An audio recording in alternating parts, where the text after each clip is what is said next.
सांगलीत राजाराम बापू पाटलांच्या फोटोवर भानामतीचा प्रकार पाहायला मिळालाय। राजाराम बापू पाटील आमदार जयंत पाटलांचे वडील आहेत। राजाराम बापू पाटीलांचा फोटो असलेल्या पोस्टरवर काळा रंग फासून टाचण्या टोचण्यात आल्या होत्या। त्यावर लिंबू केळीसह रस्त्याच्या कडेला फोटो टाकण्यात आल्याचा प्रकार समोर आलाय। जिल्हा परिषद पंचायत समिती निवडणुकांच्या पार्श्वभूमीवर भानामती केल्याची चर्चा आहे। तर गोपीचंद पडळकरांनी राजाराम बापू पाटलांवर टीका केली होती। आता भानामतीच्या प्रकारानं वाद निर्माण होण्याची शक्यता आहे। या संदर्भात सविस्तर माहिती जाणून घेऊयात। आपले प्रतिनिधी संजय देसाई आपल्या सोबत जोडले जात आहेत। संजय, काय सविस्तर माहिती?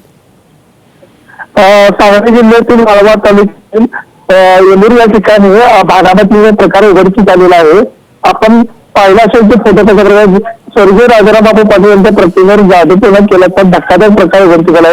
जिल्हा परिषद आणि पंचायत समिती निवडणुकीच्या पार्श्वभूमीवर हा प्रकार करण्यात आल्याची चर्चा सुरू आहे।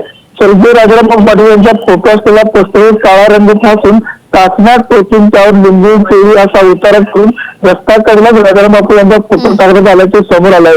या प्रकारामुळे वाळवा तालुक्यामध्ये एकच खळबळ उडाली आहे। नुकतेच भाजप आमदार गोपीचंद पडळकर यांनी जयंत पाटलांची टीका करताना स्वर्गीय राजाराम बापू पाटील यांच्याबाबत वादग्रस्त वक्तव्य केले होते। त्यामुळे मोठा वाद झाला होता। आता या नव्या प्रकारामध्ये नवा वाद निर्माण होण्याची शक्यता वर्तवली जाते। निश्चित धन्यवाद संजय, आपण दिलेल्या सविस्तर माहितीसाठी।